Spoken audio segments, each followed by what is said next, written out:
শিশু কোনো কথা শুনছে না বা শিশু অনেক চঞ্চল, তাহলেই কি শিশুটি অটিজমে ভুগছে? আপনার শিশু যদি অটিজমে আক্রান্ত হয়েও থাকে, তাহলে এই শিশুটি কি স্বাভাবিকভাবে বেড়ে উঠতে পারবে? অটিজমের চিকিৎসা কী? আমি ডাক্তার তৌহিদ আপনাদেরকে এই ভিডিওর মাধ্যমে অটিজম সম্পর্কে কিছুটা ধারণা দেওয়ার চেষ্টা করে থাকব। প্রথমে একটি তথ্য দিই।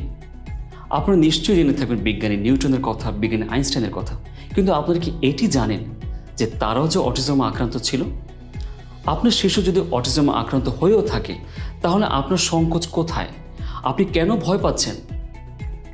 এক্ষেত্রে সবচেয়ে বেশি যেটি প্রয়োজন সেটি হচ্ছে যত দ্রুত ডায়াগনোসিস করতে পারবো, ততই শিশুটিকে যত্নের মাধ্যমে শিশুটিকে আমি স্বাভাবিক পর্যায়ে নিয়ে আসতে পারবো।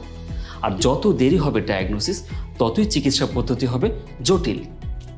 তাহলে আপনি কিভাবে বুঝবেন আপনার শিশুটি অটিজমে ভুগছে? অটিজম মূলত একটি বিকারজনিত সমস্যা, যোগাযোগের সমস্যা।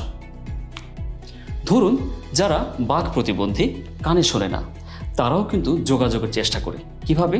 চোখের ইশারায়, কিংবা হাতের ইশারায়, কিংবা বডি ল্যাঙ্গুয়েজের মাধ্যমে। কিন্তু অটিস্টিক শিশু সেটি করবে না। অটিস্টিক শিশুর কোনো কথা বলাতে সমস্যা না থাকা সত্ত্বেও, কোনো কানে শোনার সমস্যা না থাকা সত্ত্বেও অটিস্টিক শিশু চতুর্দিকে যোগাযোগের চেষ্টা করবে না।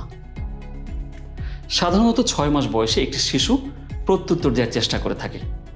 তার মানে একটি শিশু যদি মার সাথে খেলা করতে থাকে এবং মা যদি শিশুটিকে হাসির মাধ্যমে উদ্দীপিত করার চেষ্টা করে, শিশুটিও হাসি দেবার চেষ্টা করে। অটিস্টিক শিশুর ক্ষেত্রে এটি হয় না। 12 মাস বয়সে একটি শিশু তার অনুভূতি প্রকাশের চেষ্টা করবে। কীরকম? একটি রঙিন কিছু দেখলো বা একটি খেলনা দেখলো, শিশুটি হাত দিয়ে সেটি ধরার চেষ্টা করবে, আমাদেরকে বলবে আমাকে সেটার কাছে নিয়ে যাও, বোঝানোর চেষ্টা করবে। কিন্তু অটিস্টিক শিশুর ক্ষেত্রে সেটি হয়ে থাকে না। 16 মাস বয়স। 16 মাস বয়সে একটি স্বাভাবিক শিশু কয়েকটি অর্থবোধক শব্দ বলতে পারে। অটিস্টিক শিশুর ক্ষেত্রে এটি দেখা যায় না। শিশুটি তার নিজের জগৎ গড়ে তুলবে, শিশুটি তার নিজের মতো খেলাধুলা করবে। একটি স্বাভাবিক শিশুকে যদি আপনি একটি খেলনা গাড়ি দেন, স্বাভাবিক শিশুটি খেলনা গাড়িটি এভাবে চালানোর চেষ্টা করবে, মানে সে যেভাবে দেখে একটি গাড়ি কিভাবে রাস্তায় চলে সেটি তার কল্পনায় থাকবে। কিন্তু অটিস্টিক শিশুর ক্ষেত্রে শিশুটি সাধারণত দেখা যায় একটি গাড়ি শুধু চাকাটি দিয়ে ঘোরাচ্ছে, কিংবা একই রকম কয়েকটি গাড়ি সে লাইন করে রেখেছে, একই আচরণ বারবার করছে, যেমন হাত নাড়াচ্ছে, মাথা দুলাচ্ছে। একটু বড় শিশুদের বেলায় যদি আপনি জিজ্ঞেস করে থাকেন, এই যে বাবু, তোমার নাম কি? সেই শিশুটি উত্তর দিবে, আমার নাম সুইটি।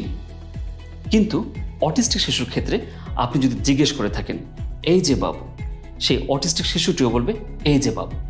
তোমার নাম কি? অটিস্টিক শিশুটিও বলবে, তোমার নাম কি? মানে আপনি যা বলছেন সেটি প্রতিধ্বনিত করবে। শিশুরা দেখা যায় তার বাবা মাকে অনুকরণ করার চেষ্টা করে।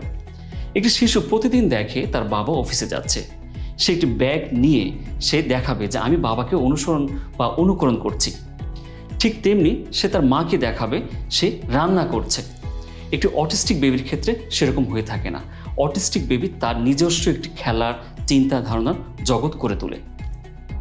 এতক্ষণ যা বললাম তা যদি আপনার শিশুর ক্ষেত্রে মিলে যায়, তাহলে আপনি অতি সত্বর একজন শিশু চিকিৎসকের সাথে যোগাযোগ করবেন। এবার আসি, অটিজমে কি কোনো ওষুধ খেতে হয় বা অটিজমের জন্য কোনো নির্দিষ্ট কোনো ওষুধ আছে কি না? উত্তর হচ্ছে না, অটিজমের জন্য কোনো নির্দিষ্ট ওষুধ নেই। তবে অটিজম আক্রান্ত শিশুর যদি ঘুমের সমস্যা থাকে, অতিরিক্ত চঞ্চলতা থাকে, কিংবা খিঁচুনির সমস্যা থাকে, তাহলে অবশ্যই চিকিৎসকের পরামর্শ অনুযায়ী ওষুধ খাইয়ে থাকবেন। তাহলে অটিজমে আমরা কি করতে পারি? অটিজমে যেটি করতে পারি খুবই ইম্পর্টেন্ট, সেটি হচ্ছে শিশুকে সময় দিতে হবে, এবং সেটি হবে কার্যকরী সময়। আপনি মোবাইল নিয়ে বসে আছেন, আপনি বই পড়ছেন, আপনার শিশু কি খেলছে, কি করছে সেদিকে আপনার নজর নেই, এটি কিন্তু কোনো কার্যকরী সময় না। আপনি আপনার শিশুকে অবজার্ভ করবেন, সে কোন খেলা পছন্দ করছে, কোন খেলনা গাড়ি পছন্দ করছে, সে কি বলতে চাচ্ছে, আপনি সেই অনুযায়ী তার সাথে রিয়েক্ট করুন। শিশুটি যা বলছে আপনি সেই কথাটি তাকেই বলুন সুন্দর করে। শিশুটি যদি ভালো একটা কাজ করে, শিশুকে প্রশংসা করুন। শিশুকে হাততালির মাধ্যমে শিশুর কাজের একটি প্রশংসা করুন। মনে রাখবেন, আপনাকে যদি কেউ প্রশংসা করে আপনি কিন্তু খুশি হবেন, ঠিক তেমনি একটি অটিস্টিক শিশুকে যদি আপনি প্রশংসা করেন, শিশুটিও খুশি হবে। আপনার শিশুর যদি কোনো সমস্যা থাকে আমাদেরকে কমেন্ট সেকশনে জানাতে পারেন। আমরা পরবর্তীতে সেই সব সমস্যা নিয়ে আপনাদের সামনে হাজির হব। ধন্যবাদ সবাইকে।